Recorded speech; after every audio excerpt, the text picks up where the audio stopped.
released wrongfully detained prisoners released this week. Thank you for being here today. Have you been able to speak with them?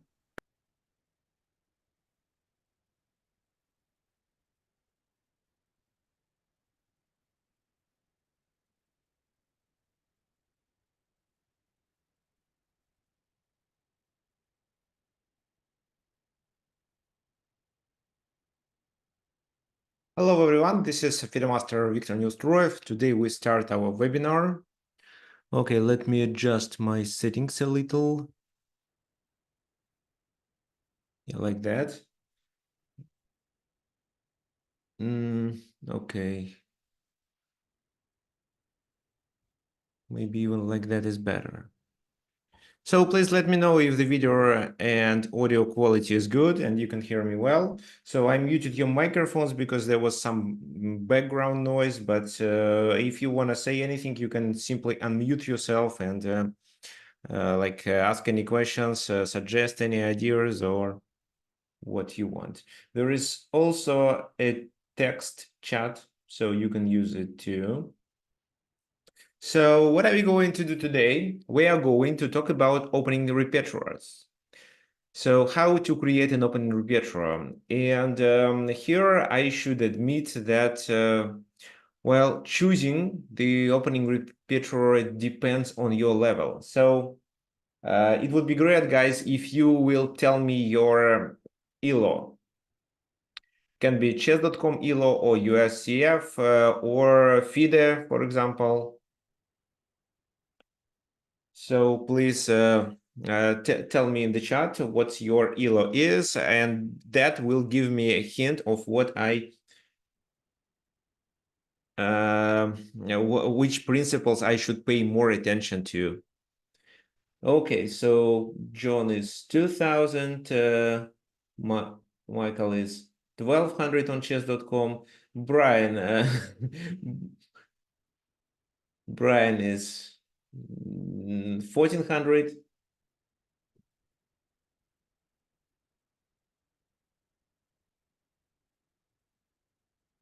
Andre is actually much stronger. Okay, so we have players under 2000.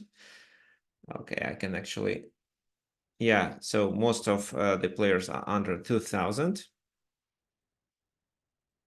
And actually, it makes a lot of difference because if you're a beginner, then you should choose an opening repertoire in a very specific way.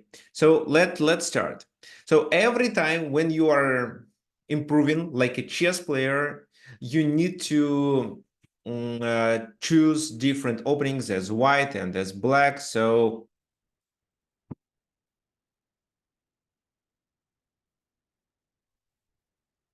but what are the principles to follow? Well, first of all, if you have a coach, it does make sense to choose the openings that the coach plays or at least suggests you to play. Well, for example, I have a lot of students, a lot of them play Khan Sicilian, like what I play. Some of them play Paulson Taimanov Sicilian with black pieces.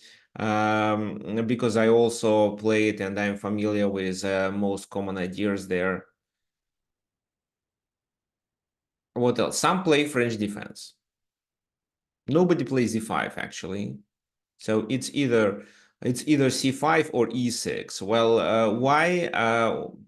Well, first of all, they play solid openings. They do not play any sidelines because I don't recommend any specific openings like gambits with black pieces. However, against a certain opponent, it makes sense to play a gambit, to play for a win in a concrete situation if the tournament requires you to take risk, but to get slightly better chances to win. Well, okay, so why it is important to choose the openings that your coach plays? Well, because your coach is likely to understand what he's doing, and he understands the opening as well as the most common strategic ideas that you should implement in these openings and most common strategic plans that you should initiate. So he is likely to tell you about it, and also he knows where to expect traps and how to avoid them, and how to where you can create traps yourself.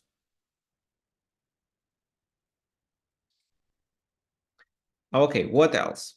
You should also understand what you are playing, so which strategies you choose. So, for example, if you are not a tactician, it doesn't make sense to get into the complications of open Sicilians. For example, if you are a complete beginner, let's say, uh, and also another thing, so just learning openings, I mean, just learning the moves, the move order isn't the way to learn the opening. I mean, learning the move order is not the best method to learn openings. Why? Because what if your opponent deviates? Then what? And okay, so let's say you learned the opening, you played, let's say, 15 moves according to the theory, but what then? Do you understand how you should continue then? Because after, let's say, move 10, your opponent may have several continuations, and well, do you know which plans you should initiate? So that's why when you learn the openings, it's not just learning the move order. It's also understanding what you are going to do in the middle game. So, for example, famous Russian grandmaster Evgeny Sveshnikov said that actually there is no middle game. There is a well-analyzed opening and end games. So the middle game is the continuation of the opening you play. So that's why so if you have a good memory and you may remember the move order, you should also understand what to do after that. And a very important thing that you should understand why you are playing these moves. Well, I can show you it by an example. So for example, some of my students, I mean, a lot of my students play Count Sicilian, so they should understand why they play c5, what this move does. So we are fighting for the center for the d4 square. So then e6, why this move is important, why not d6, why not something else? Well, here the key idea is to take the d5 square under the control and in future maybe push this. Okay, but with such a setup, we completely do not defend the e5 square. So we can do it with the queen, but then the queen becomes the object of the attack, and so we should play a6 first, or if you choose Taimanov Sicilian, then knight e6, queen c7. So people should understand why they are making this move. a6 also helps to fianchetto in future. However, because black made only pawn and queen moves, they are lagging the development. So it does make sense to finish the development on the king side.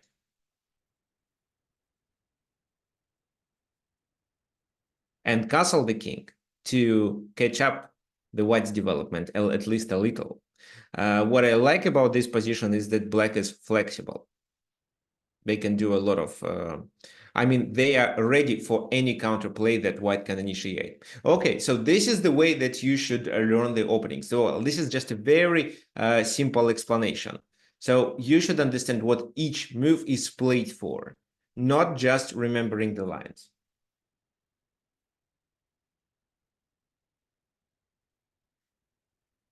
Okay, so just an example. So I'm not going to focus on this opening, however, it's good. Okay, what else? Well, your openings should be practical. For example, let's say you are 1800. There is no point of learning, let's say, 20 moves continuation, 20 move variation, if you see that your opponent can deviate. So 20 moves variation can be learned if it's, for example, Sveshnikov Sicilian, or in Russian we say Chelyabinsk variation. So where every move is critical, and if black deviates, they can get into trouble. But usually black who choose Sveshnikov Sicilian, they usually know what they are doing. So if you see your opponent can deviate, it doesn't make sense to learn 20 moves. You'd better learn the first 8 moves, but analyze the most common deviations. Oh, so Brian, you met the son of Evgeny Sveshnikov, and well, is he a chess player?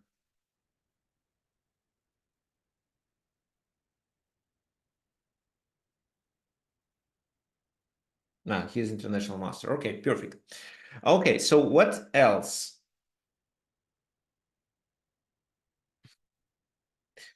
Yeah, okay, guys. So you can message in the chat. So there is no need to send a direct message to me. You can send a direct message to me once I ask you how to play in this or that position. So right now we are sharing our ideas. So, okay, Brian. So you probably should tell us more about this chess variation, dice chess. Okay, so yes, it's definitely a good idea. So for example, you play a certain opening, like again, I can show you an example. Like, again, with black pieces, what I play myself. So very often at my level, people play knight f3. So because I prefer to fight for the center, so I'm like a rational chess player. So I'm not the guy who gives up the center and then hopes on a certain counterplay on the flank. I want to control the center mainly. So then they play c4, so undermining my opponent. It's not the only move, but this is one of the lines that I prepared myself. So d4 and b4 with the idea of bishop b2 and putting pressure on this pawn. So in this position, I play g5. Looks like this is a weird move, but this is the move that allows us to fight for the center. The engine is not against this move. And also, this move was played by several strong grandmasters, for example, like Mateusz Bartel from Poland, David Navarro, even Alexander Morozevich many times. Well, actually, you cannot base the opening repertoire on the games of Alexander Morozevich because he was a very specific player. Now he doesn't play chess, but when he was on the peak of his career, he was a very specific player, and a lot was based on his opening preparation. He had his own analysis. So if you're not familiar with his analysis, you shouldn't base your opening repertoire on his games. But actually, yes, you can definitely you can definitely trust this opening if, for example, such a strong grandmaster like David Navarro played it before. So there are a lot of players who were like 2500s, 26, even 27 playing it. So, however, this is not so popular. And your opponent is likely to be confused. What's the point? Is it a gambit? Well, yeah, partially it is a gambit. So if they play this move, we play e5. It's a double attack. And if the knight retreats, it's e4. So the knight has no squares to move. Well, if it goes to e4, it's likely to be trapped with f6 at least. Or with bishop g7 also works if we don't want to weaken the king. And if the knight goes there, it's bishop b4. So we gain the pawn back. Queen a4 doesn't work here. That's why people completely get confused and they start for looking for deviations like h3, but h3 is a very passive move. So h3, well, just bishop g7. And if they play this move, it's e5. And if they play this move to save the knight, it's f5. So yes, we're pawn down, but we dominate in the center. And we develop our pieces faster. So the best move for g5 is actually queen a4. Queen a4 check, c6, and then queen b3. So this is the best way to play. So does your opponent know about this? Well, if he's a grandmaster, maybe. But even here, black can successfully play for a win. For example, bishop g7, knight takes g5, e5, knight goes, well, here, queen g3 maybe, to protect. Then we develop the knight. Well, there is knight e6 move, which is quite interesting. And the engine considers this move to be the best one. But typically people continue with knight e4, and after knight e5, black is fine. They pawn down, but there is a compensation because of their better pieces activity. So,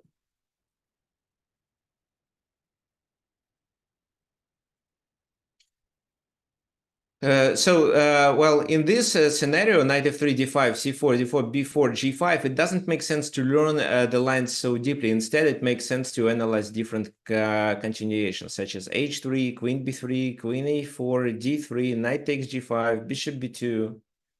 So even starting from the fourth move. And it doesn't make sense, for example, to learn this line with queen a4 to the very end. So until here, it's fine. You don't need to analyze it further. Just understand the main idea, so how you develop pieces and get them coordinated. Okay, so let's continue. I said 3 principles. So first of all, you choose what your coach suggests or what your coach plays. Second is that you should understand the strategies that you play, because it's not just a mechanical learning of the move order. You should understand what's the reason of each move. Then your openings should be practical. So for example, like it's here, when you can play for a win, even with black pieces. And number 4 is that your opening repertoire should be quite wide, and there should be different openings in your arsenal. So you may switch from one opening to the other opening depending on who you're playing with. So let's say if you are playing for a win, if you need to play for a win with black pieces, you choose something sharp. Well, depends on your opponent. If you know that your opponent is a tactician, then no. Instead, you'd better choose something where a positional understanding is required.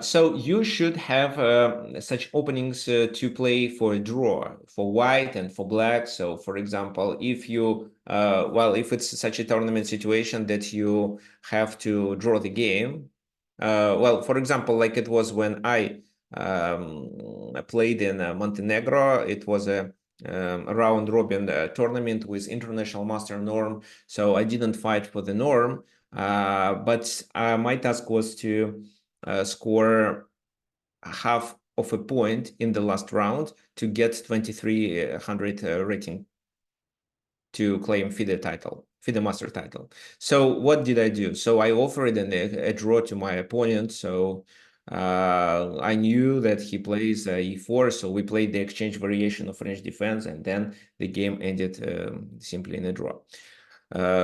So you should have this in your opening repertoire, because if I played c5, maybe I would win.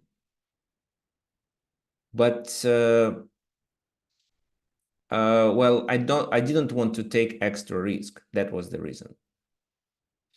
Also, it does make sense to choose different openings for rapid games, for blitz games, if you're an experienced player. If you have just a few openings in your arsenal, but you don't think that you are comfortable with them, keep playing them until you're comfortable. And once you are, switch to other, learn something else. Like, for example, I was a French defense player for many, many years, but then I realized that the French doesn't suit my style well. I'm mainly a player who is good in calculation with tactical vision. There is tactics in French defense, but there is also a problem with the bishop on c8 in French. So that's why I decided to switch to Sicilian and started playing Can Sicilian. Then I decided, okay, so I know Can Sicilian well, but probably my opponent also knows that I know Can Sicilian. So can I play anything else against him? And then I learned Polson Sicilian. So so let me just explain the difference. So this is Can Sicilian. This is Polson or Taimanov Sicilian. So black has similar ideas, but it's not the same. It's not the same, and this is where the move order matters. What else? Well, let's continue.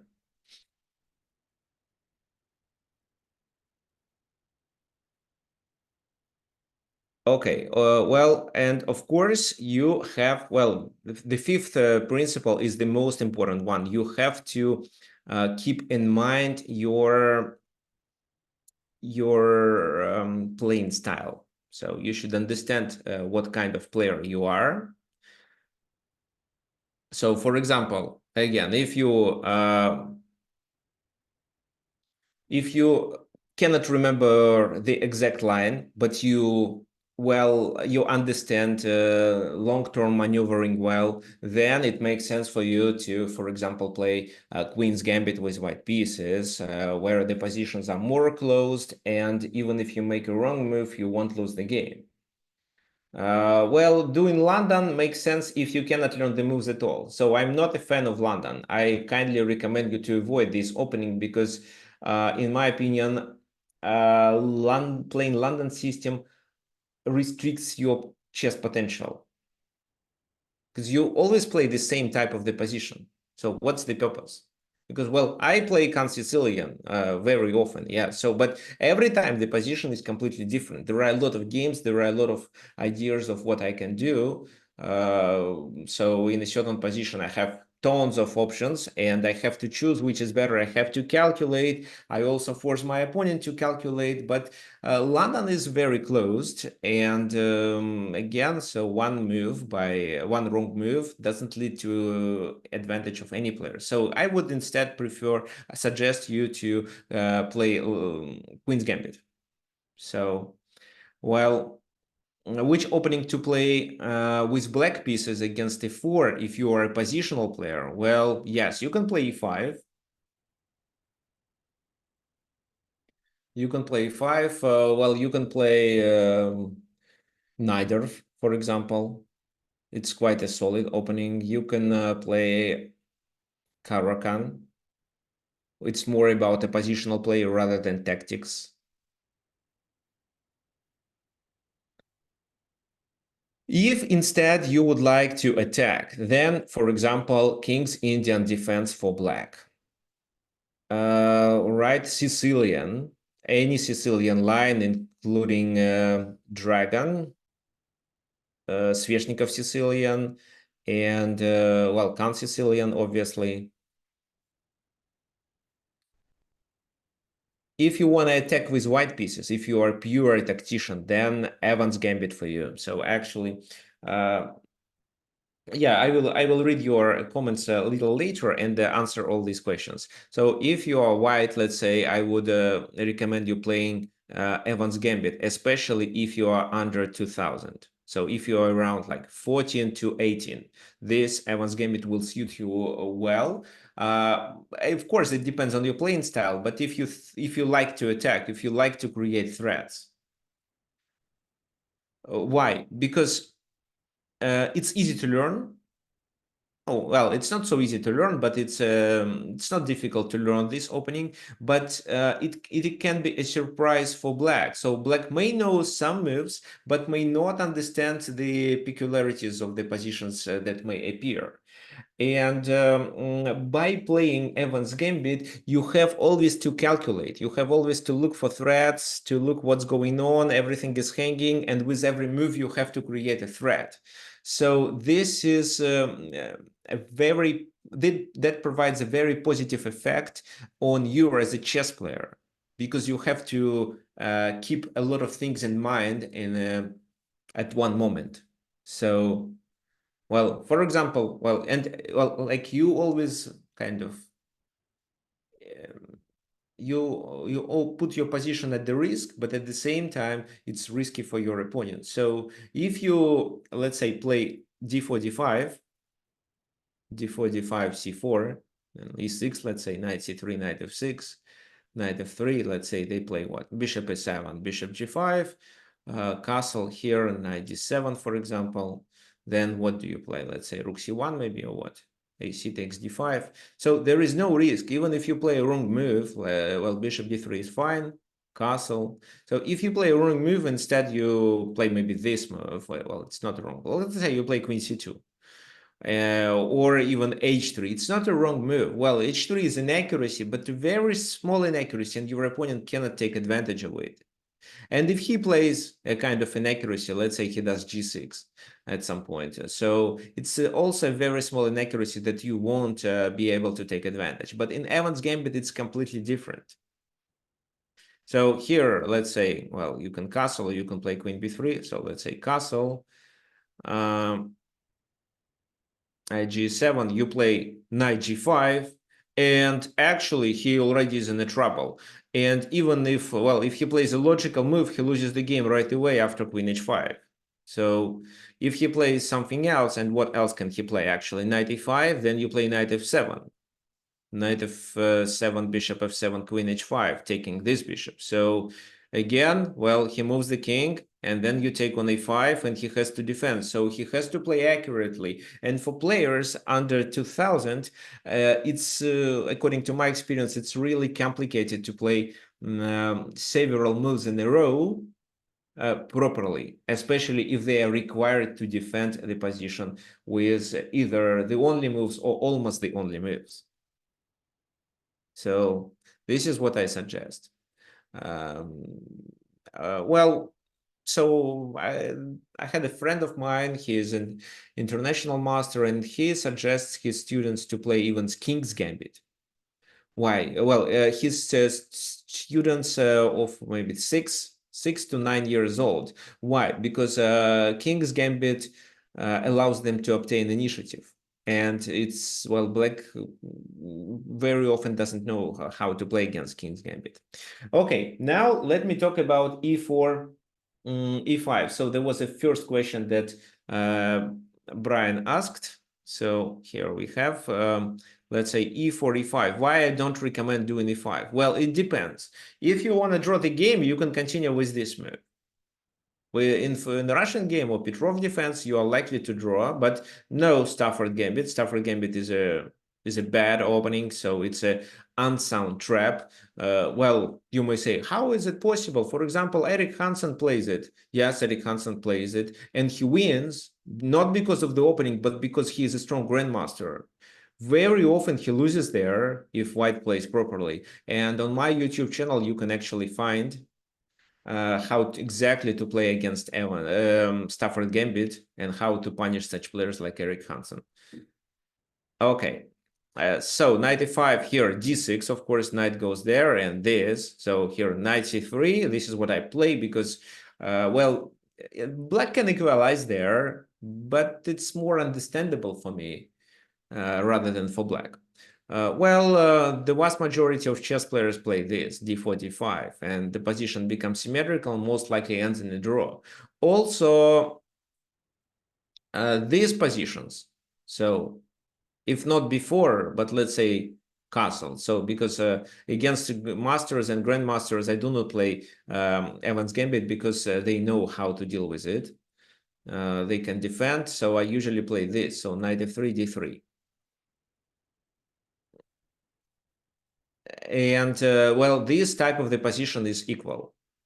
So, well, I know what to do and how to play for a win, but most of the games here end in a draw. That's why I hate a4, e5. But if you're a player who wants a draw and who wants to play boring positions, then you can play for e5. So this is not my style. This is what I don't recommend. But maybe in some games, if you want to successfully defend your position with black, you can definitely do it. And many players play it. So guys, especially those who I teach individually, you remember, I do not tell you to play e5. Why? Because I want you to play for a win. You can play for a win with black pieces if you play something else. For example, c5. So it can be like my students play here, well, e6, d6, knight c6. Yeah, that's it. So there can be any Sicilian. So dragon, dragon accelerated, Khan Sicilian, Paulson Sicilian. What else?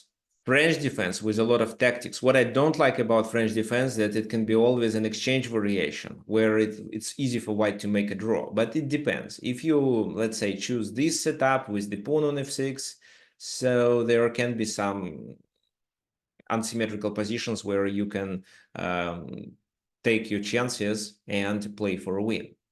But I don't like it, to be honest. I don't like it myself. So, because I always try to play for win even with black pieces. Oh, well, sometimes, of course, I agree that the game may end in a draw and I can play for a draw. But I still choose such openings that are solid enough and potentially may provide me to have better chances and maybe develop initiative. And then I would draw the game, forcing my opponent to defend the position. So he would have to fight for a draw. That would be even a better scenario if I want to draw. Okay, so, well, e4, e5 is playable, not what I recommend. c6 can be played. Well, if you ask me maybe 15 years before, I would say this is a like unsound opening, but actually deserves attention.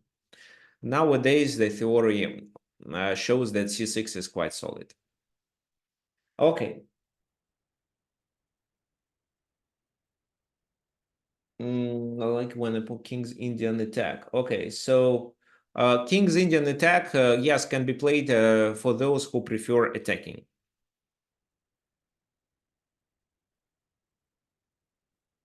Black defenses, defense for strategy versus a knight f3 complex. Okay, how to defend your position against d4 and so on. Well, depends on your playing style. So I think this is where I could actually better. But what I play this, c4, c6, this, and then I play Semislav. Well, I can actually play better, I think. I can play something more sharp. Maybe I should improve this opening.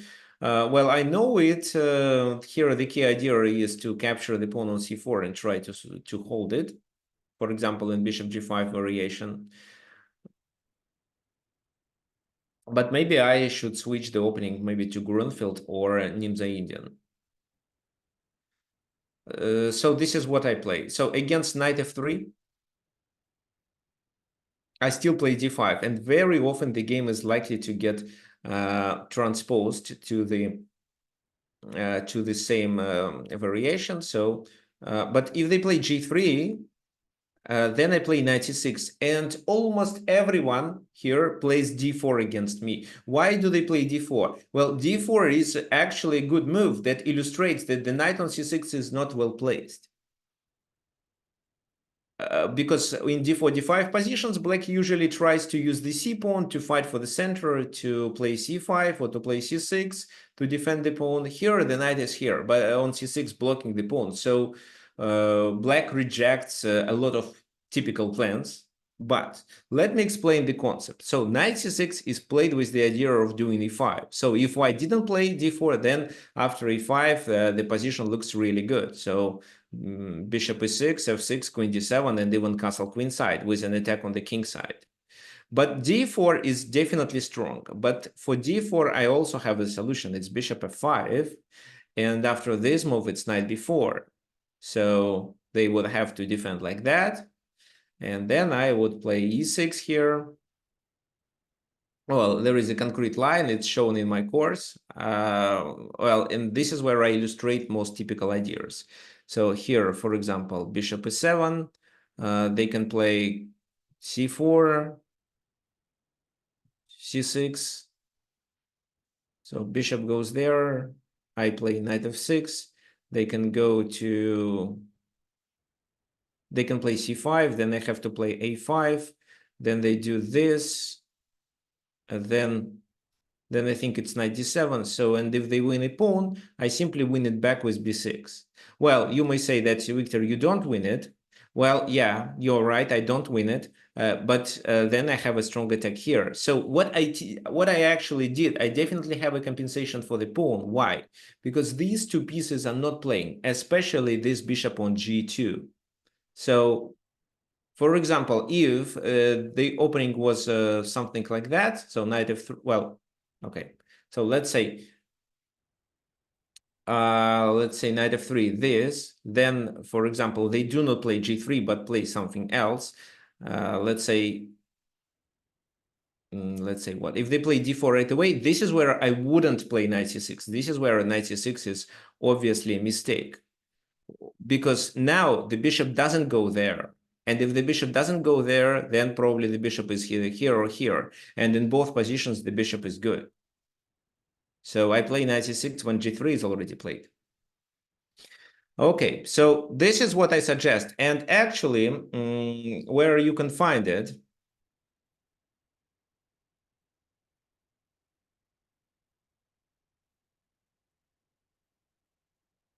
let me share the screen.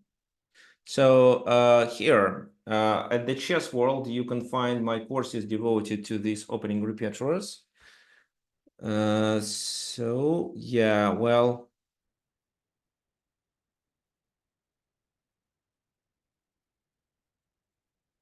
so beaten knight f3. This is one of the courses that I suggest. So this is fully my opening repertoire. Okay, so I suggest playing, well, it doesn't show, but I suggest playing knight f3, d5.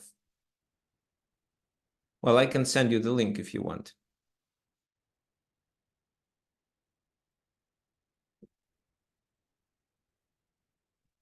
Just a sec.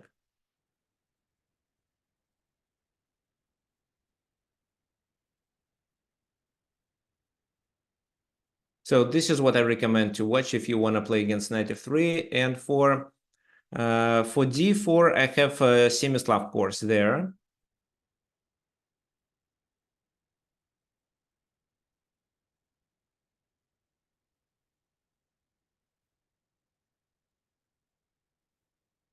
So it's about d5, e6, c6 pawn structure. So this course is a little longer. Okay, what then? If you want to learn how to play against London, there is a very nice course, Demolish London System.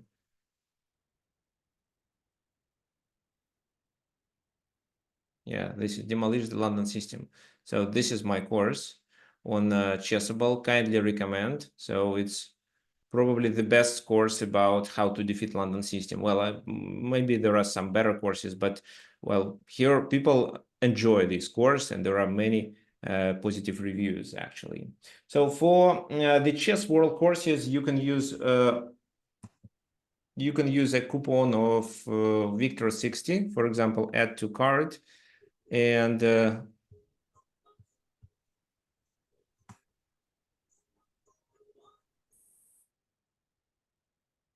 if you add Victor 60, you can get a 60% discount. Yeah, you see, it's much more attractive then. For Chessable course, I cannot do any discounts because I'm not eligible, but you can wait. There should be some sales, or you can message me, and once there is a sale, I'll let you know. Okay, let's continue.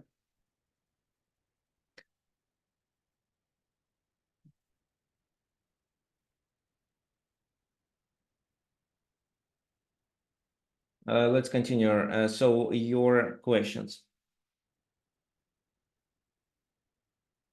How to identify your own playing style? Yeah, actually, what I suggest, how to identify? Well, you can identify it yourself. First of all, you need to play several different openings and try to understand in which positions you feel yourself more comfortable, where you get better results. Do you get better results when the position is open?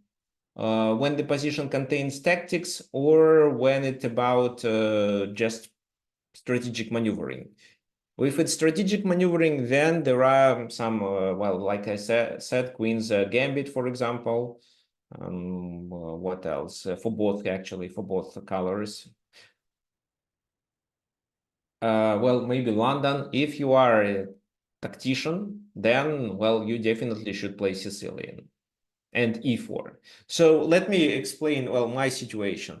Well, my coach was a positional player. My old coach, he was a candidate master with 21 something. Well, I mean 21 and 30 or 50 FIDE. But starting from the age 12, I was better than him. I was better than him in calculating lines, in tactics, but he was better than me in positional understanding. So he played Queen's Gambit and French defense. This is what he understood. And he always tried to avoid tactics, but instead get a better position by strategic means, by maneuvering pieces and so on. And this is what he tried to teach me. But I'm not such a player style. That's why at a certain moment, my growth decreased. I mean, I stopped growing as a chess player. And then I continued once I switched to e4 back. So again, at a certain moment when I turned 15, we decided that I should switch back to e4, playing e4 with white because the positions are more sharp. There are a lot of calculations there. However, instead, he suggested a very weird things. Well, at that time, what he was suggesting was a novelty. So e4, c5. He told me to play knight c3, and after, let's say, d6, which was the most common continuation in the area I was living there. Okay, so c takes d4, he suggested to take with the queen. Now it's not a novelty, but when we were learning it like 20 years ago, it was more than 20, 24 years ago, it was. So nowadays, even Magnus Carlsen played it with white pieces several times.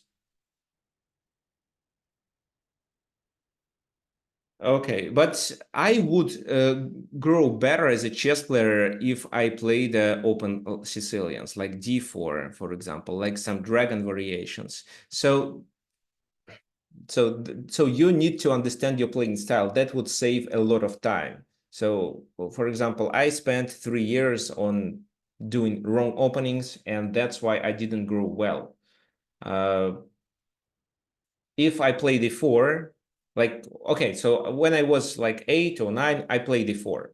E4 is recommended for beginners because the positions are more open, they better understand what they should be doing, and their results are better. They also learn more about tactics, which is crucial at this level. But then when you are like 18, 19, a positional play is also required. So that's why you may learn some other openings, and depends on your playing style, you can choose you can play Queen's Gambit, as I said, or something else. But and I switched to Queen's Gambit. That was a mistake. Instead, I'd better keep playing e4, but learned the lines that I played well. So my coach didn't know them, and he didn't tell me to find. Well, he didn't provide me any resources to learn these openings. Well, we had some books, but the books were old. We had the so-called chess informator, but well, yeah, we were learning opening, but you can't learning the opening by looking at one game only. So, and there were computers, but there was no databases. That's why I kept playing what my coach told me instead of switching to a opening which better suits my playing style.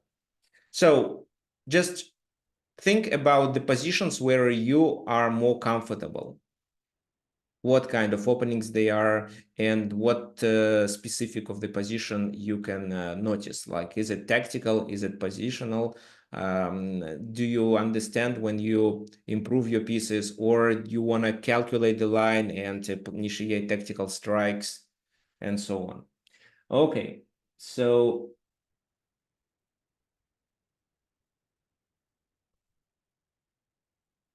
Report beat Magnus in 23 moves, right? Yeah, yesterday, I think, or maybe the day before. So which of my courses are my favorite? Oh, actually, I didn't notice this question. Well, which of my courses? Well, I think it's evaluate before you calculate. Okay, let me share the screen once again properly.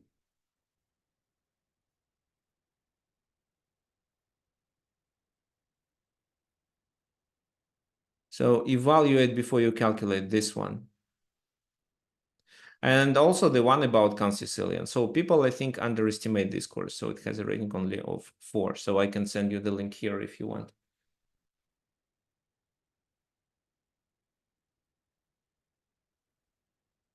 This is my favorite one. And as for these courses on the chessworld.com, I think that beating knight f3 is the one that I like, but I already sent you this link. So planning guide for club players.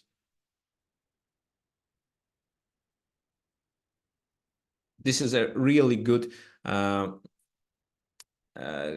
course for those who want to understand which plans they should initiate based on the pawn structure. So these are two of my favorite courses. Well, actually, you can find this course on my own website.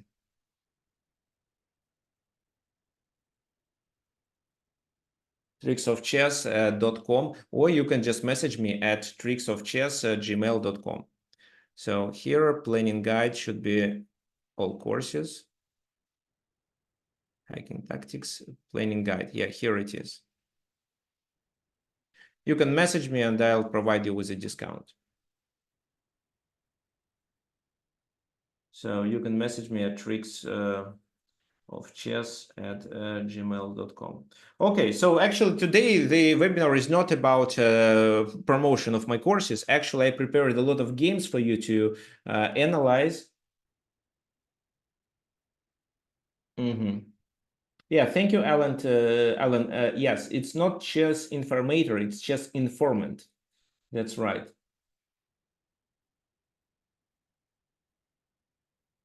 Okay, fine. So let's continue. Let's continue with the game analysis. I prepared a lot of games today. I'm not sure if we can cover all of them.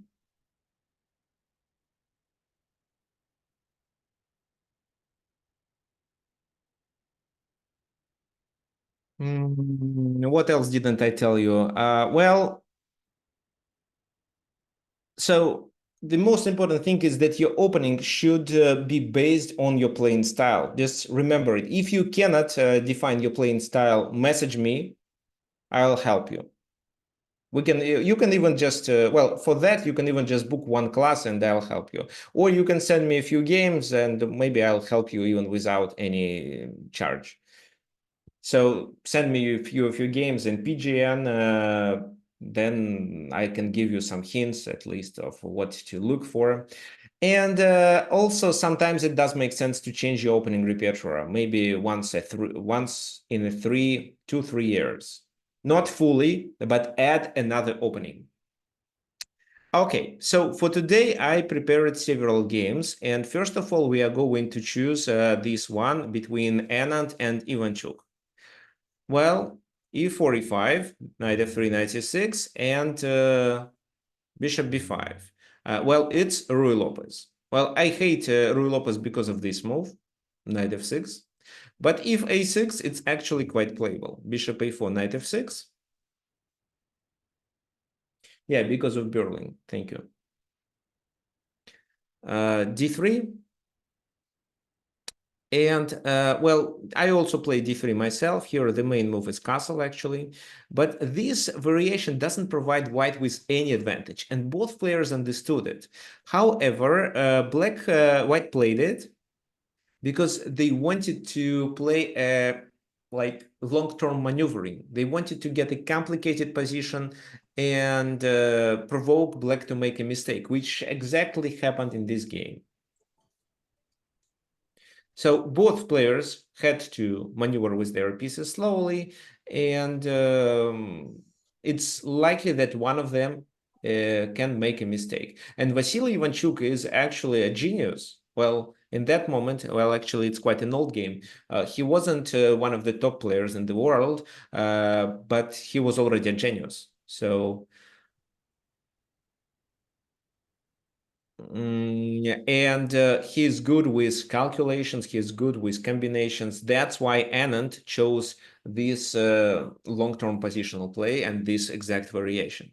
So d6, castle, bishop d7, c3, and g6. Well, yeah, it's possible to play like that, especially if white plays slowly. Knight bd2, bishop g7, d4 finally was played, but nobody asks black to take. If black takes, white has advantage because of the pawn center. So castle and h3 to stop bishop g4 in future. Looks like black is completely fine. There are no weaknesses in their camp. However, the main problem of black is that they can hardly find a good plan.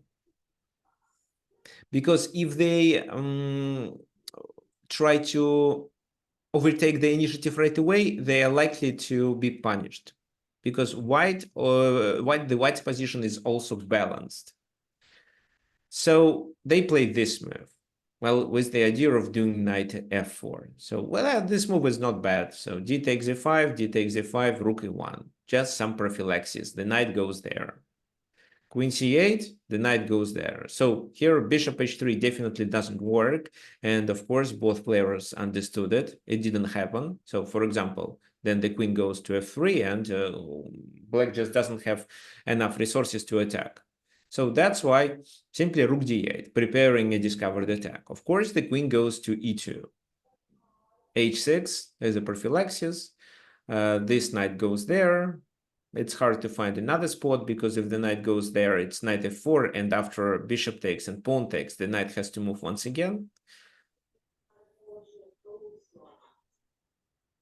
Well, guys, I kindly ask you to mute yourself, please, because I don't want to mute everyone. So if you have any background noise, please mute yourself.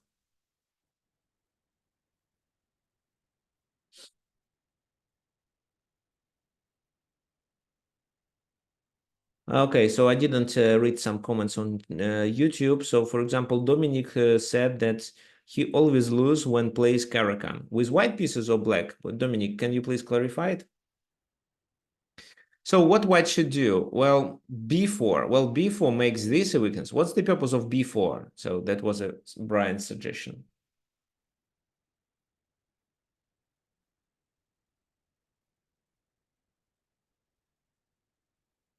Well, I don't understand. And once you play this, okay, so they can continue with this, and it's now become even stronger because c3 is vulnerable.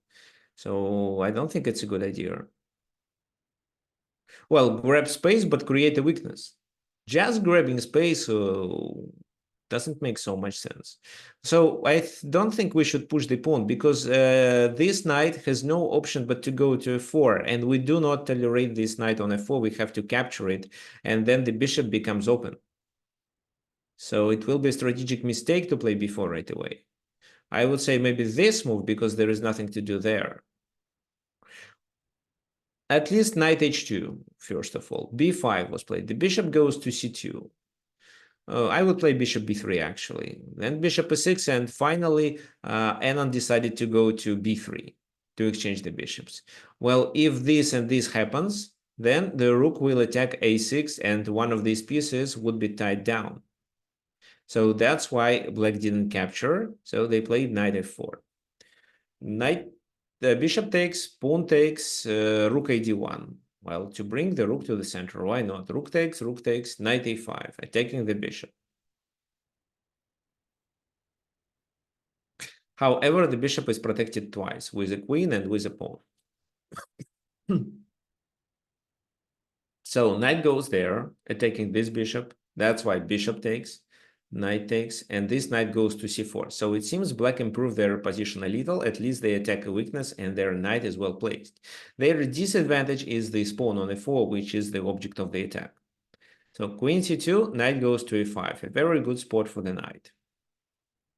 Knight goes here, c5, here, here. Well, you see they are doing long-term maneuvering, and even if they play something else, even if in this position they play king f1 or king h1, it doesn't affect the evaluation of the position. So if you like it, then yes, Rui Lopez is a good opening for you.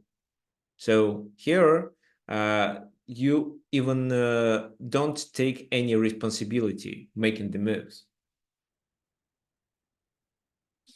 If you make a mistake, your opponent is unlikely to punish you. Okay, queen c7, e5 was played. Well, it's still fine. Well, e5 is a simple tactical strike. For example, if knight takes e5, how should we continue? Well, I think I like white here because f4 is a problem. but the engine thinks that the position is equal.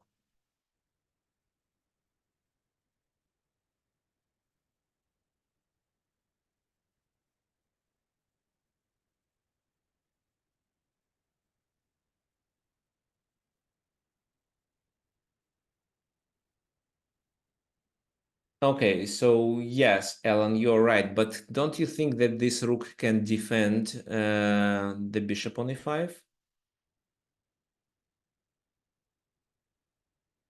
Okay, the other suggestion is to play queen f4, but queen f4 doesn't work so well. After knight f3, it's a check, and this is how they unpin. So queen has to take, and then it's materially equal.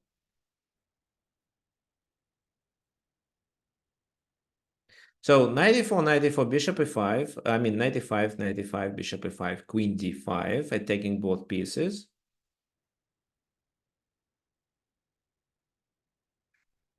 Then rook e8. And how to continue?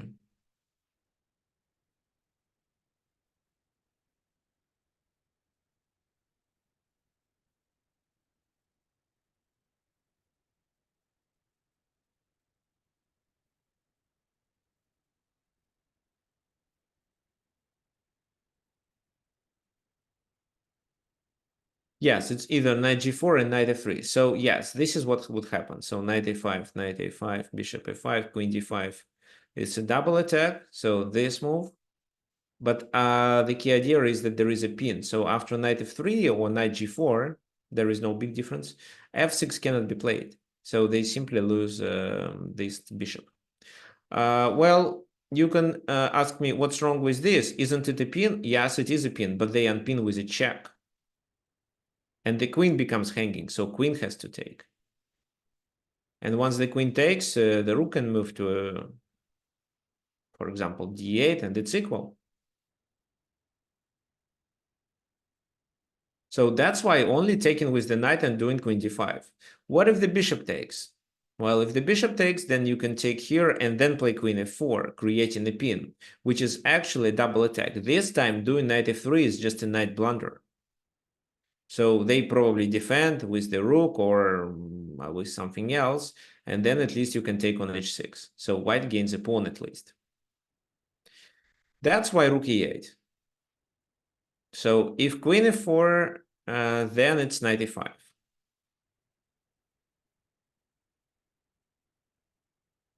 That's why knight g4, another piece to protect. And g5. So this is the first inaccuracy that black played. Before that, the position was approximately equal. So, well, f4 is a weakness, and because of that, black was provoked to play this move, which is a mistake. Well, how this move is a, well, it's not a mistake, but inaccuracy. How it is inaccuracy? Let me show you. So queen d5. Well, c5 is vulnerable. However, well, you see they cannot take. So takes, takes, and they lose a piece.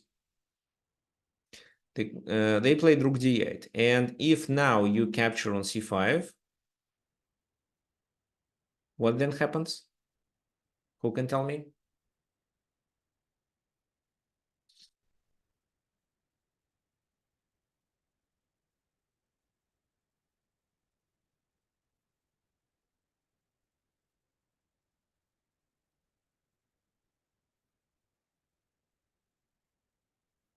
Yes, exactly. The queen is getting trapped after bishop f8.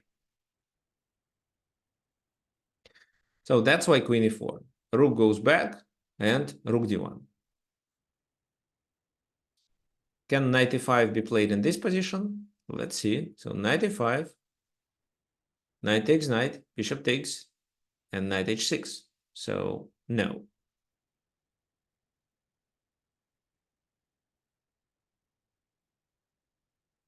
That's why rook e6 to defend this pawn. But h4, undermining.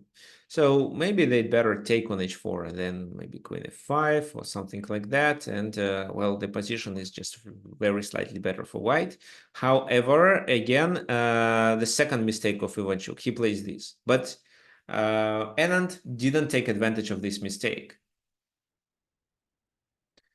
So he played knight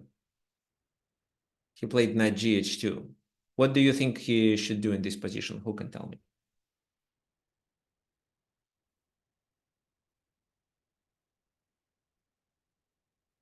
Knight g5. Knight Knight g5. g5. So Yeah. you let them take on g4? Yeah, I mean that threatens queen h7. But queen h7 is not a checkmate. H7 moves. True. At least rook takes there with check. Right? Take I mean, sorry, rook take the rook with with the check. check. Mhm. Now we've got, yes, I don't know, maybe not good. Okay. Guys, well, how easy it is for you to visualize this position. So knight g5, h takes g4, knight, first queen h7 check, king goes to f8, then we take on e6 with a check, f takes e6. Is it easy to visualize?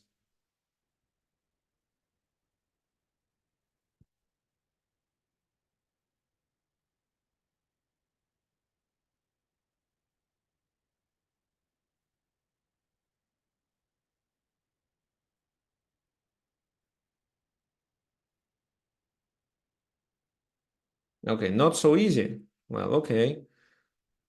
Oh, well, then I recommend to work on visualization. So doing a lot of tactics at least, or take my course on Chessable, evaluate or not, power up visualization. Well, I'll show it later.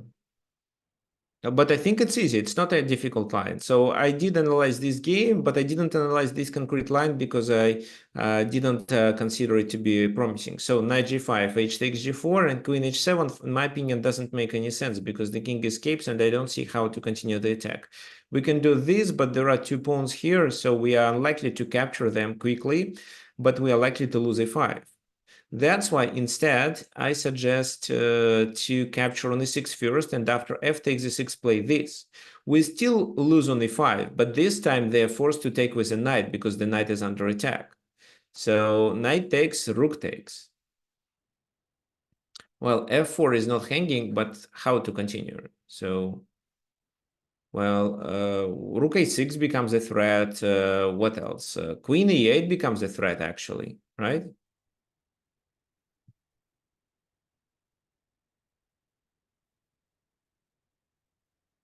Queen a6, queen a8, rook a6 together. So this is quite promising. So for example, they play what?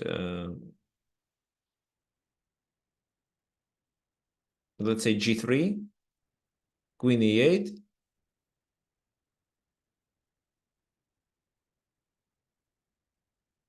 bishop blocks, and then we have queen e8. So we are taking this guy, and once he moves, we have rook g6. So let's say knight goes to f7 to stop it, and then h5, h6, and so on. So we can also check from here, which forces the king to go away and leave this bishop hanging. How about king f7 instead of g3? Okay. King f7 instead of g3. I think queen f5 wins. Yeah, it's over. So you cannot move and you lose a bishop here. And it's actually checkmate. So I think Anand calculated this line but didn't evaluate the position properly. That's why he rejected this line and retreated. g4. So white black continues their plan because what else they can do? Knight g5. Now they cannot take on e6, on e5. I mean, if they do this,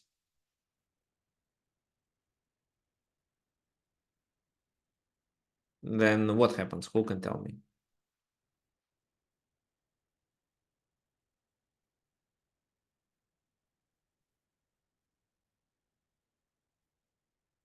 Well, at least we can deliver a check and then capture the pawn, right?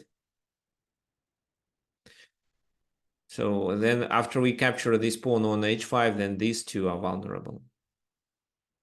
So he played rook h6 to defend against queen h7 to save the pawn on h5. And this is where white should initiate a tactical strike. Who can find it? So by making positional moves, white provoked black to advance pawns. And by advancing these pawns, black already created weaknesses in their camp that white was able to occupy with his pieces. And because of such pieces coordination, so especially because of this knight on g5 and the queen in the center, it was possible to create threats, and when the white position became better, and now it's time for a tactical strike. Okay, so here John suggests playing e6. Do you have any other suggestion, guys?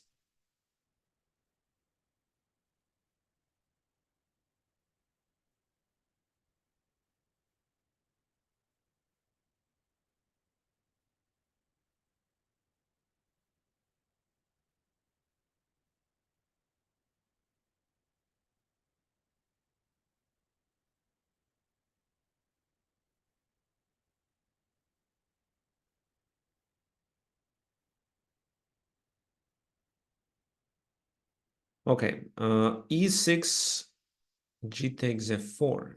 Queen takes f4. Well, queen takes f4, queen takes f4, bishop e5. I think it's a blunder because you lose the bishop, the knight on h2.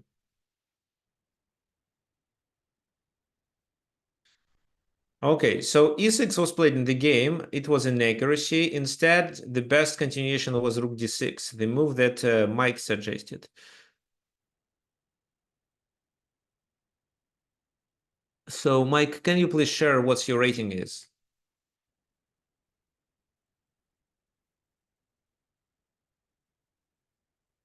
So, well, how does it work? Well, first of all, what do? We attack the knight. Okay, around 1800, yeah. So, the knight is... well, it's not actually under attack because if queen takes, and the knight is defended. But we are threatening with this and this. So if they take on e5, we take there, and then do this and capture the bishop, at least. Maybe there is something else, but at least this is enough. So that's why the rook has to be captured. And after it's captured, there is a passed pawn. So if they do not take this passed pawn, they lose. Well, because of this, at least. So queen takes d6. Queen e8. Now, if the queen blocks, they lose this knight on c6. So the bishop blocks. And after the bishop blocks, it's a checkmate in 2.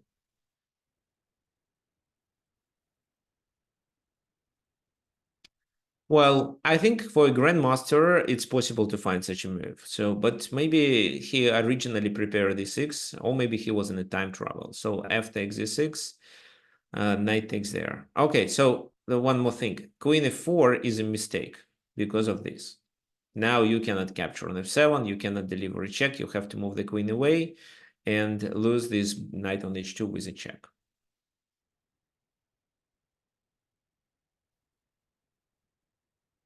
So e6, f takes e6, and again, so probably white could find the better move, but they took on e6 following their original line.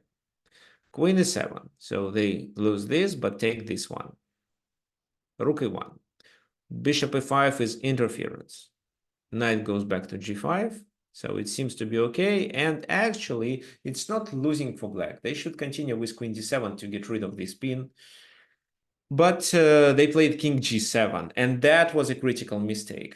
However, well, it's a critical mistake because the position of the king is vulnerable, and every time this bishop moves, there is a check on e6, which attacks the king and also hangs this knight on c6. So that's why just knight f1, preparing to get the last piece, which was not doing anything to the game. Bishop d6.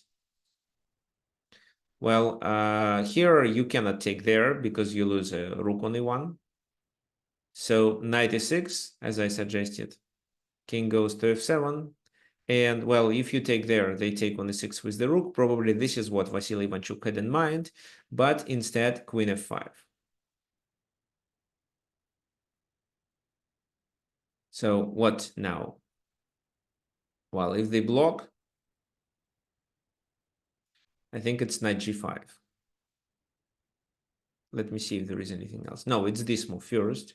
King has to go to only one square, and then it's knight g7, after which the queen is lost. So that's why king g8. Now there is no good move with the knight to create a discovery check, but you can bring the queen to d5, attacking this knight and preparing a discovered attack. So you can first do a discovered attack and then take this. Or you can play even this and take it with the knight. So they have to defend against it. But how? If they just move the king to h8, what happens?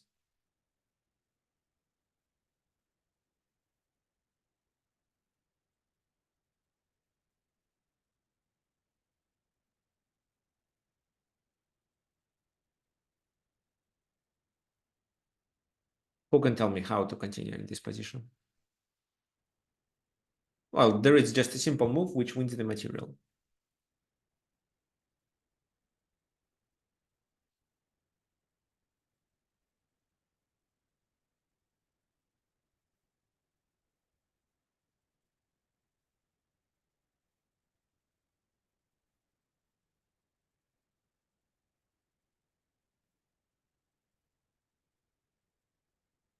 Yeah, thanks, Alan. We can do this, right?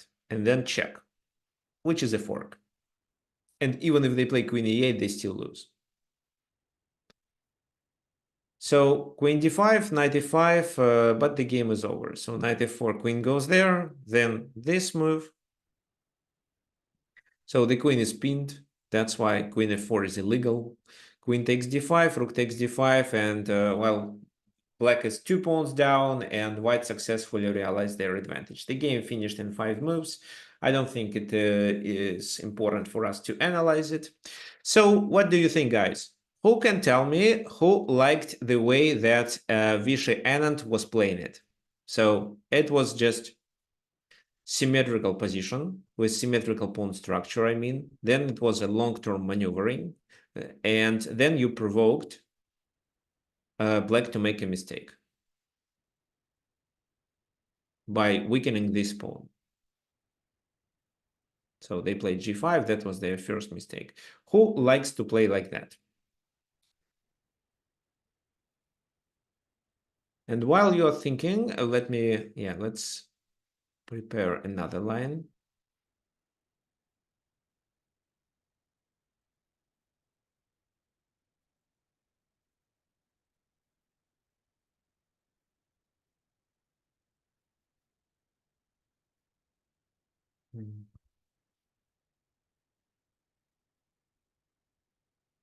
Okay, nobody likes. Okay, I am. Yeah, I'm glad because I do not like the way this type of chess when you have to do slow maneuvering with nothing happening, so it's not so exciting. Of course, a strong player should learn how to play even in such positions, but such chess do not. I'm not enjoying such type of chess. Okay, so the next example. So here you can see that the white player was under 2000 and the black player was a grandmaster over 25. So there is a huge difference um, in their level. Well, that's why here black chooses the opening where he can fight for a win. So knight f3 and knight c6, for example. So it can be dragon accelerated or some other openings, let's say 4 knights Sicilian. So bishop b5. Bishop b5 with the idea to get the position more simple. For example, it's a so-called Rasalima attack. And here g6, so castle, or bishop takes c6. So bishop g7, then bishop takes c6. Rook in1, then, well, I don't remember how exactly to play here. I mean, yeah, I do remember there are these moves and this move. So Magnus, if I'm not mistaken, played something like that. So bishop c6, then d takes c6, and this knight goes This knight goes to e6 finally.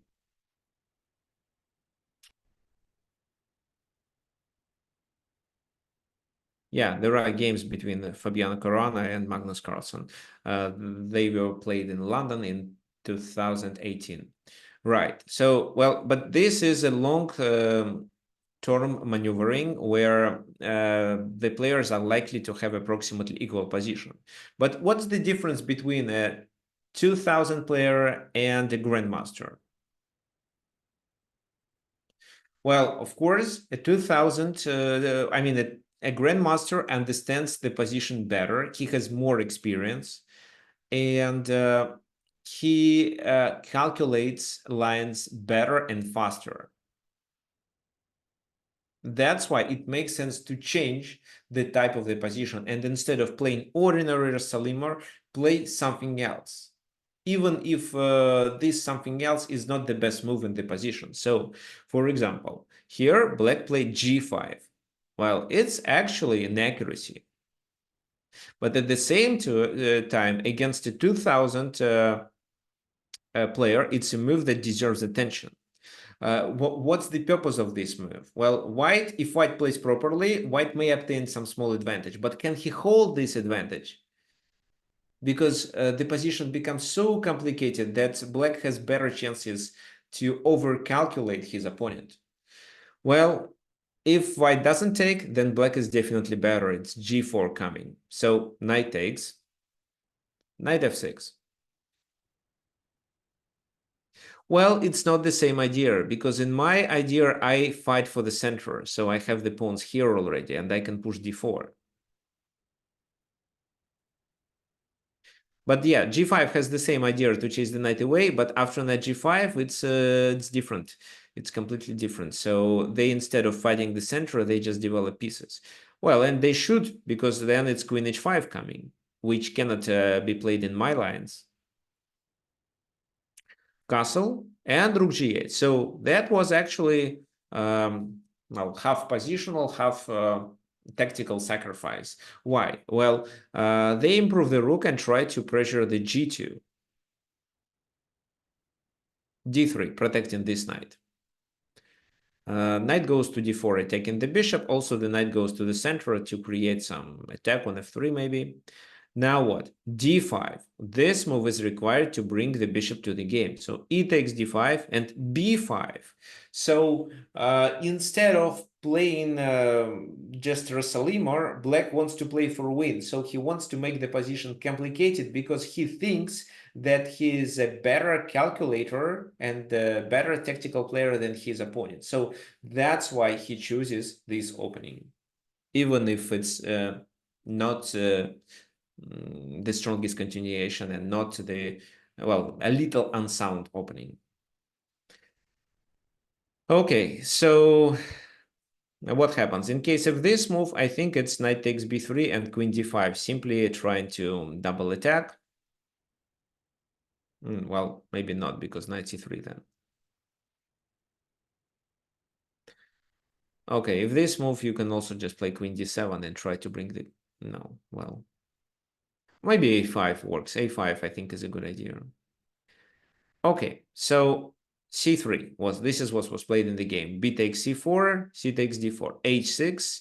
Now the knight goes back. Well, the knight goes there. Knight takes knight, pawn takes, and now white has to sacrifice the exchange after this move. So g3, bishop takes f1. It's not a losing position, so white definitely has a compensation because of a strong pawn center, even after that.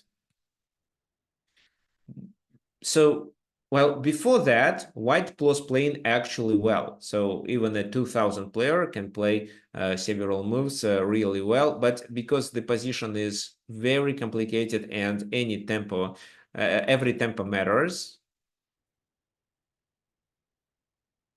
white was under pressure. And because he's not as strong as the black player, he started making mistakes faster.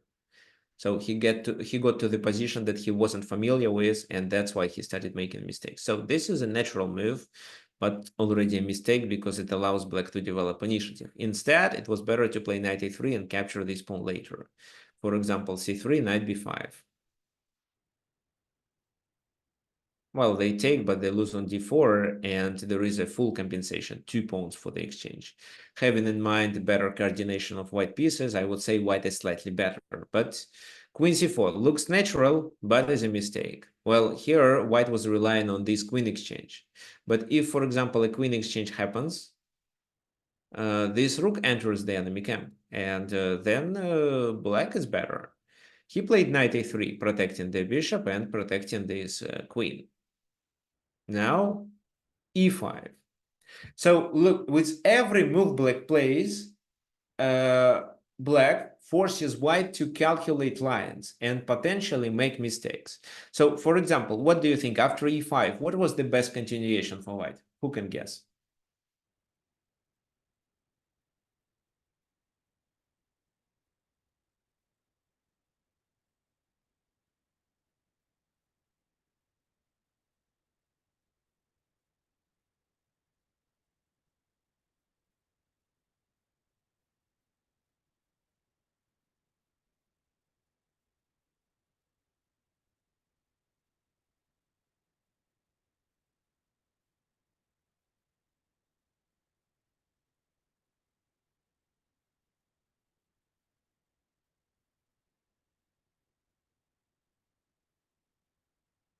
Okay, so John only suggests, so d takes d6. Anybody else?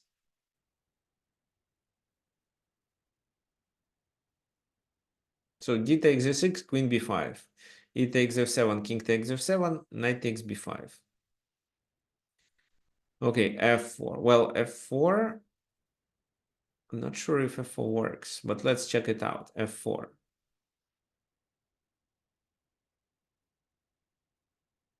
No, f4 doesn't work. So bishop a3, then queen has to take, king takes, then b takes a3, and in this position, oh, just f6 works. This is a pass pawn, and I can always enter the enemy camp. And look, looks like I win a pawn by doubling a pawns on a3. So that's the reason why black played b3, but b3 was also a mistake. They didn't want to double the pawns on the a file, because in such a case, 2 a pawns will be considered like 1. So yeah, d takes e6 is the best move. D takes e6, queen b5, knight takes e takes f7, then knight b5, but then d3, and this pawn becomes dangerous. So bishop a3, rook c2. This move, then this. So the knight is hanging. Knight a7, then rook g4. And this is where probably with such a bishop on e3, white would survive. They are not better, but they can, I think they can draw the game. This pawn is lost, this may be too, but it's playable. Instead, b3. And that was a mistake. So bishop a3, queen takes queen, king takes, and then there is a rook invasion. Finally, f4 was played. But after e takes f4, white just resigned. So this time it didn't make much sense because the bishop is already on a different diagonal and g3 is vulnerable. But even if instead of f4 they played something else, it's still winning for black. How would you play for black here? So it's extra exchange. This is a protected pass pawn, and white has a compensation of 2 pawns, but cannot convert these 2 pawns to passed pawns.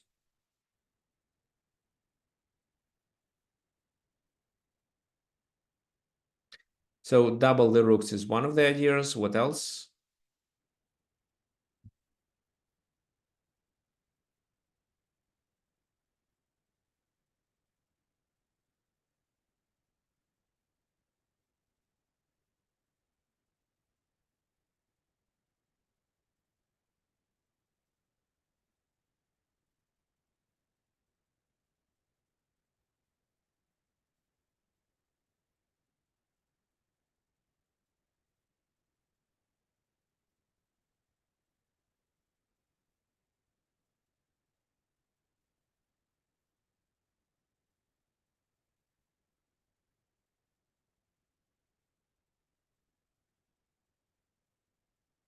D3. Okay. Well, h4 does make sense to play h5 to play h4. So if, for example, they play h4, then rook g4, and this is hanging. And if the rook moves to save it, then rook a2. If the pawn saves the pawn on e4, then rook g3.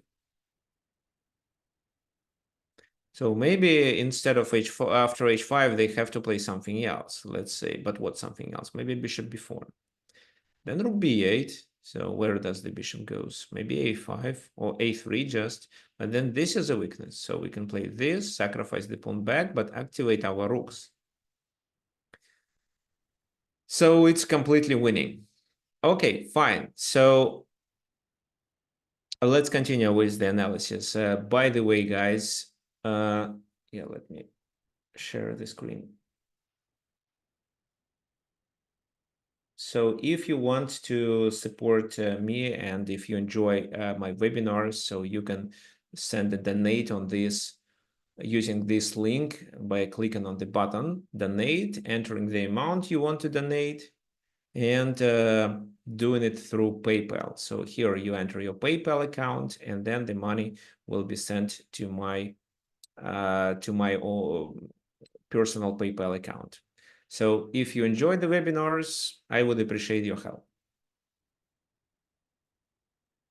I can copy the link here in the chat.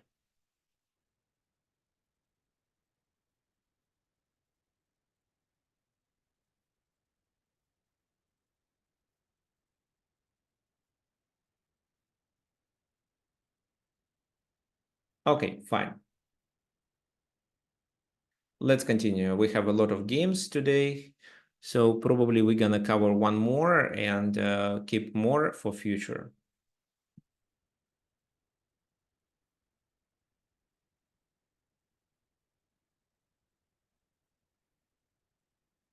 Okay, now the game between Viktor Korchnoi and Anatoly Karpov. So what we know about Karpov? That Karpov is a better player than Korchnoi, was a better player than Korchnoi. So Karpov is also a very good positional player. He's very good with a from a strategic point of view. So he is, well, I would compare him to Capablanca, let's say. Like he is more a technician. He likes technical positions.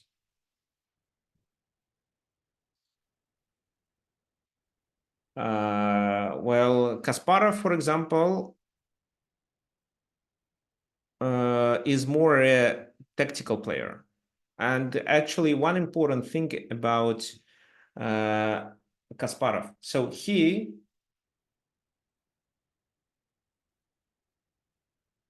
not he's not good in mathematics. I mean, he's relatively good, but he's not a mathematician. So a lot of chess players who are doing well, especially who enjoy tactics, are also showing good results in mathematics. For example, like I do. So and that's why many people think that to be a good chess player, you have you have to have a mathematician mindset. No, it's not. So Kasparov wasn't. So mathematics wasn't his favorite subject. I don't think that he even had a favorite subject. Well, chess was his favorite subject. But so he was. So okay, yeah. Thank you for your suggestion, for your comment. So John Nunn was a mathematician, but Winnick was an engineer, so which also means a mathematician.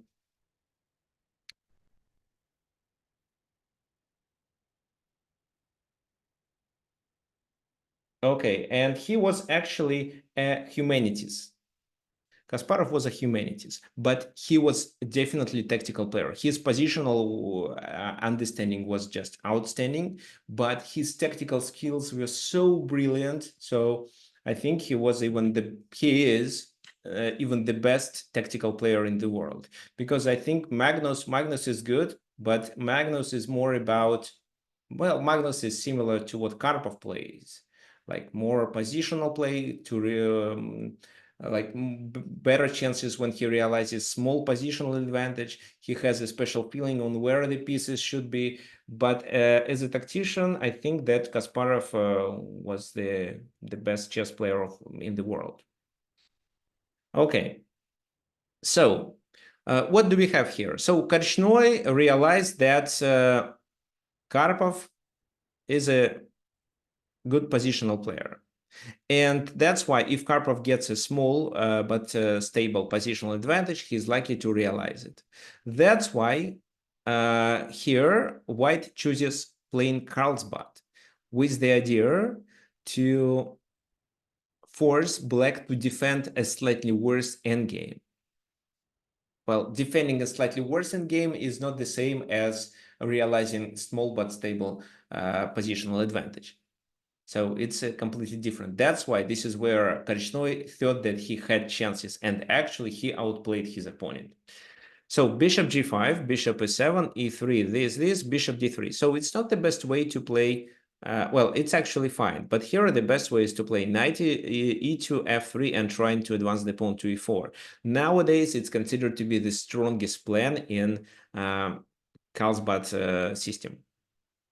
Well, that time the strongest plan was a pawn minority attack. That's why here, after bishop takes f6, which is not the best way but possible, White started with a minority attack before. So bishop g4, the knight goes, because if White does a minority attack, Black has to checkmate on h2. So Black had, I mean, not obligatory to checkmate, but initiate the attack on the king side. And you cannot do it with pieces. I tried many times. Well, you have to use your pawns like that. So rook c8, preparing for b5.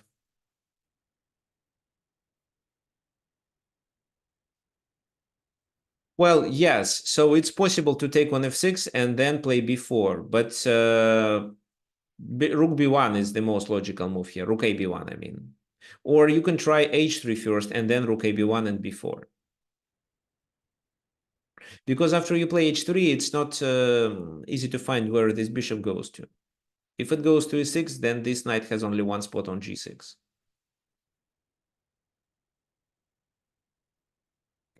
Okay, so, well, okay, let me show you. What does Black wants in this position? So Black wants one knight on d6, the other knight on e4, ideally. Black also wants the bishops to be exchanged. So both bishops can be potentially exchanged. I think it's not possible, but at least the knights on d6 and e4. And then once b4, a4 is played, b5. They want to close the position and set one of the knights on c4. This is the way how Black defend their weakness on c6 by closing the c file, occupying the c4 square, and using it as an outpost. So this is typical ideas. But a lot depends on the concrete position and the concrete methods that White uses. So, okay, bishop f6, and then before this, rook c8, bishop f5, exchanging the bishops.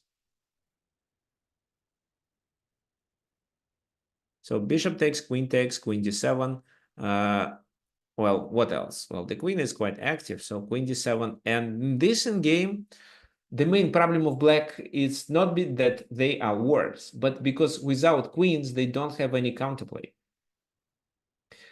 And the game should end in a draw. But this draw can be achieved only by struggling, because now Black has to defend the position. So they don't have a counterplay, they have to defend.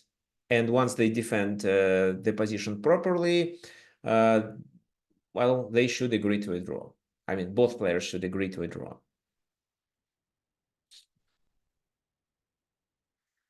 So knight d7, a4. Bishop e7, rook fb1, the preparation for b5. Right now, b5 probably isn't a good idea. So after b5, c takes b5. The knight can take on d5, so it actually looks good. But after knight f6, b5 isn't possible. So that's why here Korchnoi chooses a5, a6. Knight a4. The knight tries to enter the enemy side, so it can be these two squares. So bishop f8 and this. Why this? Because if they take, they would have to defend the weakness on b7, which is really tough. That's why rook e7. So passively, white tries to defend. It works for a while. The king controls this square, so there is no prospect for this knight. Rook goes there, g6, f6, but white is slightly better. So white is preparing to open the position and maybe take advantage of the weakness on b7. Because if we exchange the rooks and these knights, then the bishop on c5 won't be able to defend b7. Oh, well, he would be able to capture on c5 and the game still may end in a draw, but not everything is so clear. So bishop h6 to prepare against a4.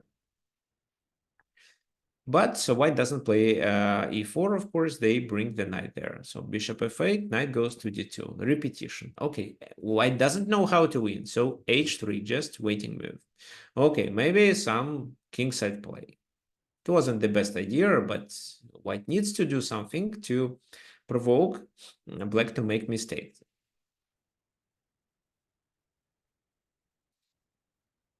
Knight goes there, so knight b5. f4. So this attack is now limited. The bishop goes back to f8. So black has to just, well, all the moves black did is king f7 and bishop h6, bishop f8. They didn't play anything else. Rook f1, h6, rook f1, rook b8. So they are doing useless, completely useless moves, trying to come up with a plan. So finally, e4 was played, opening the position. But even this is not enough to win. D takes e4, and knight takes, knight goes to b5. Okay, fine.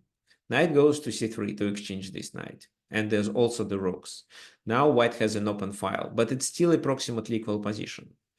And bishop takes c5, which is fine. But then this is a weakness. This is a weakness in case if this knight takes on c3. But if this knight takes and a takes b5, this is not a weakness. So rook d8, attacking this. And white has to liquidate this knight, otherwise they lose on d4. For example, if rook a4, it's f5, and the d4 pawn is lost. So knight b5, a takes b5, and a5 to limit the king. Well, of course, this pawn is a weakness. G takes a5, G takes a5. But in case of this move, I think it's possible to play rook e6. Yeah, rook e6 works because rook e6, rook f5, a6. And after this, it's a takes b7 with b8. So this maybe they take on a6, but then rook c6, rook a6, and the b5 pawn is a weakness. So white should win. Rook g8, still good. King c3, rook e8. What's the plan? So exchanging means a draw because there is no way for white to enter the enemy camp. Well, let me show you. For example, take, then let's say king goes there. King goes here. So a6. Take this. And now white is in a tough situation. If they take there, the b pawn is promoted. So what they can do is just to repeat these moves and claim a draw. If, let's say, here you play d5, it's not c takes d5, weakening the pawns. It's king d7 again. You can play d6 and create a passed pawn, right? But they just do these moves. And again, there is no way to enter the enemy camp. And if you decide to go with the king there, then you may miss the enemy b pawn activity because they have a passed pawn too. So it's a draw.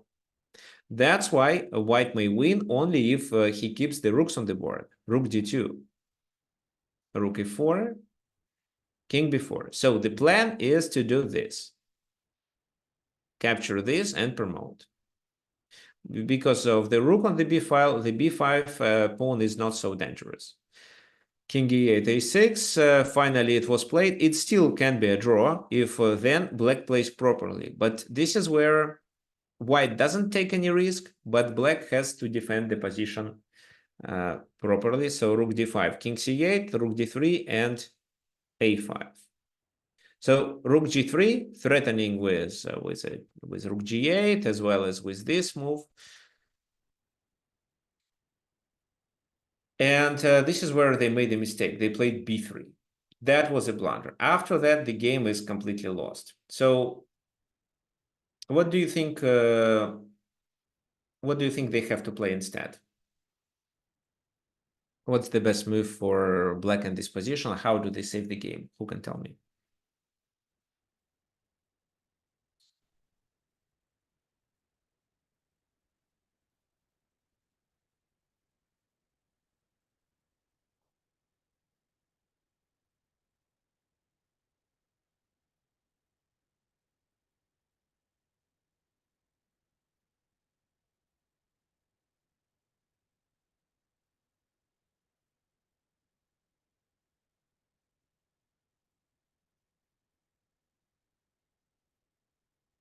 No, if you try rook f4, then I think you lose the game.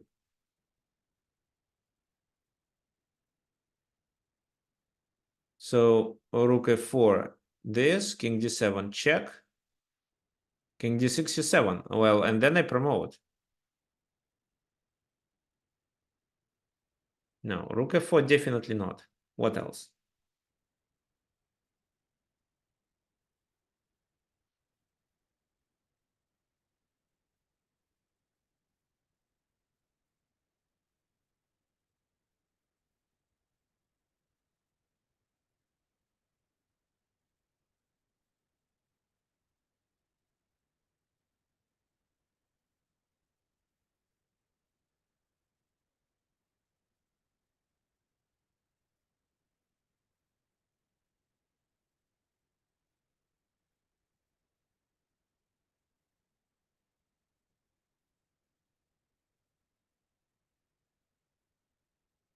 Okay, rook e8 instead. Yeah, rook e8 I think is a helpful move here. Ah, well, rook e8 then c6. And these are weaknesses. How do you proceed then? So for example, well, b3, maybe a4, then it's rook g7. And what they're going to do is to check and then try to play c7. I'll show you how. For example, b3, check. Well, king d8, then rook d7, king goes there. Rook a7, they're threatening with a mate. You have to go to b8 or d8, and then c7, and this is how they promote. So this, take, and then c8. Okay, maybe after c7, king d7 is a better move, but then it's rook a4.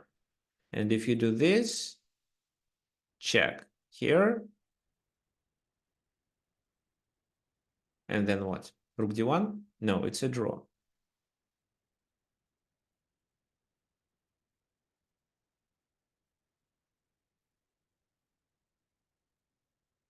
Okay, wait a sec. So probably, oh, rook e8 first, of course, rook e8. Yes, this, and this. Why? Because after b2, I promote with a check. And if you play king d7, king b7, and I still promote with a check, and I have enough time to stop the pawns. So no, the best move in this position was rook d4 with the idea of blocking on d8. Now, if, for example, the rooks are exchanged, for example, like rook takes d8 and then, well, king b7, because if c6, then king c8 and white loses because black promotes. So king b7 first, but then b3 and king e7 is important. Now, if it's c8 equals queen, it's not a check, and b1 equals queen, and the game is a draw. So king a6, Black is a pawn up, but it's likely to be a draw. So rook d4 was the best move. Instead, Karpov plays b3. So he was defending his position well for the first 57 moves. At move 58, he made a significant mistake and lost the game. How? How to continue, actually? Why b3 is a mistake? Who can tell me?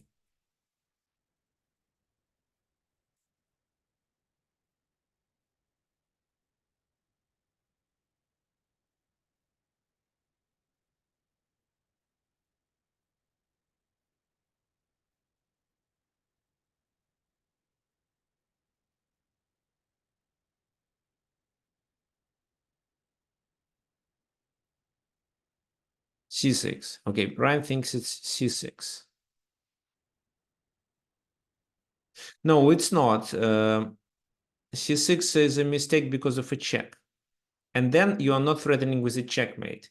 And after the king moves, even here attacking the pawn, they can just play b2 and promote. So you take, they promote. No, it's not c6.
Okay, so it's not rook g8, then c6.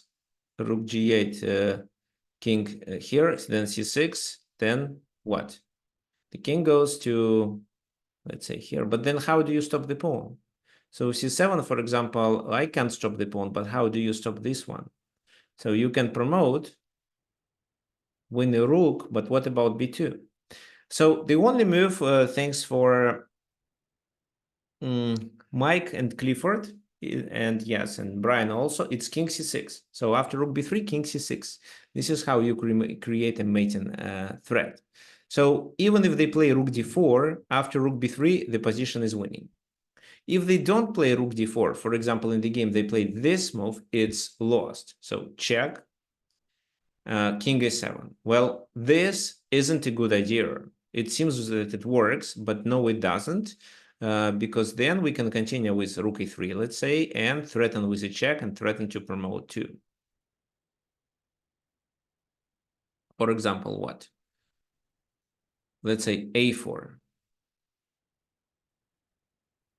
Then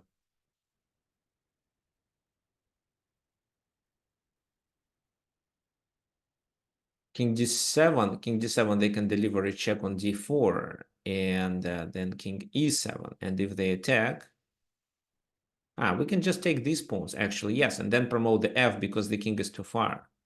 Yeah, that's right. So in the game, it was king a7, rook b7 check, and rook b6. So king b5. So this move doesn't work because after king a5, white is a pawn up and the king is cut off, and exchanging the rooks doesn't make any sense. So a4, but simply rook f6. Rook f4, rook h6. a3, but it's enough just to take and capture this. So 3 pawns up. One of them is lost, but 2 is enough to win. So the king is cut off. And then just, well, in the game it was rook h7, but here any move works. Rook h7 is just the simplest one. Is it clear for you that this is a winning position? So what here black should do is to keep the rook on c6, or I mean on the 6th rank. For example, this, and this allows you to advance this pawn. So you advance it, you keep it here, you do this, and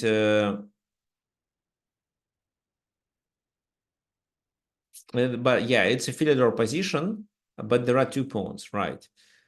And then and then you play this move. So they go here, you play this. You're threatening with this. So they must stop it with this move. But then you play rook h7 because you can just move the rook and promote. So they must play this move. Okay, maybe they move the king here first. But if that happens, you can just play c6. And in case if they take on c6, you can also chase this king away. Well, actually, with this move is better. Rook blocks, you take, and then you simply promote. So the key idea is that you can sacrifice the pawn on c6 and exchange the rooks.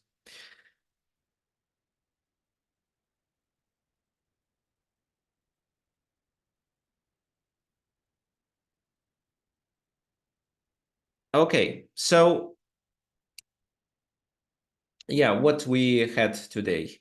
We analyzed 3 games. So I'm going to finish the webinar today.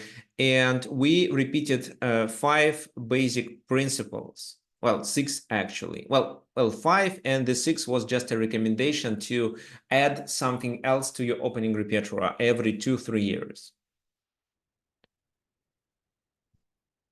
What were these principles? Let me sum it up. So first of all, play what your coach suggests you to play, because he is likely to understand what he is doing. And he can share the strategic ideas that you should have in mind when you play this opening. Second, well, you should understand the openings that you play. Not only remember the move order, but understand what you are doing and what typical plans you should initiate there. The third is that your openings or opening strategies should be practical. So it doesn't make sense to remember at 20 moves variation if you see that your opponent can deviate at move 8. Number 4 is try to wide your opening repertoire. So try to make it, try to learn several openings, which can be initiated by in certain conditions. For example, if you are playing for win, if you prefer attacking, so I mean your opening repertoire should contain attacking openings like Evans Gambit, for example. There also should be solid continuations when you're playing against someone really strong. Also the openings which allow you to play for a win even if you're black. If, for example, you play against a weak player who wants a draw against you and would like to dry the position with white pieces. Well, and also you should have something really solid in your opening repertoire, as well as openings where calculation is required, and depends on your opponent, depends on who you're going to play with, you change this repertoire. And the fifth is the main one, that the opening repertoire should depend on your playing style. So try to try to detect your playing style and then look for openings based on it. So if you're a positional player, it can be like Caracan, Queen's Gambit with white pieces, even London. If you are more attacking player, choose Sicilian for both colors. So it can be King's Indian Defense, Grunfeld, Nimza Indian, if you play with black pieces. Who is my favorite active top player? It's Magnus Carlsen. So if you have any problems with defining your opening repertoire, you can message me at Tricks of Chess. Just a sec. Tricks. I'll send it here. So tricksofchess@gmail.com. Message me there, send me some of your games, and I'll try to help to define your opening repertoire and suggest which openings it does make sense for you to learn.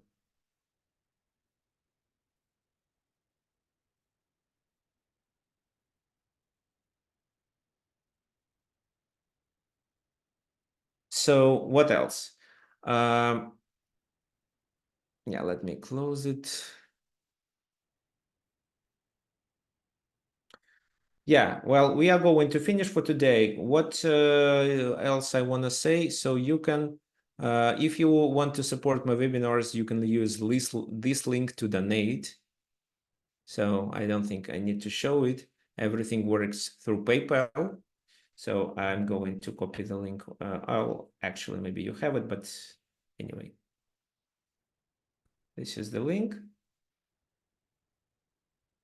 Also, I would appreciate support if you purchase my courses on Chessable, the Chess World, or even on my own website. And you can also apply for a coupon code. You can write down Victor60, and it provides you with a 60% discount. If something doesn't work, just message me at tricksofchess@gmail.com. I'll help you. So we are going to continue with the webinars next Sunday. So I didn't think about the topic yet, but I'm sure it will be something really helpful. So thank you for your participation today, and let's meet next Sunday, same time. Any suggestions, any questions, any regarding even individual classes, you can always message me. Okay, so anything you want to ask before we finish the class? Okay, thank you, Alan. Hope to see you next Sunday too. Thank you, everyone. Bye-bye.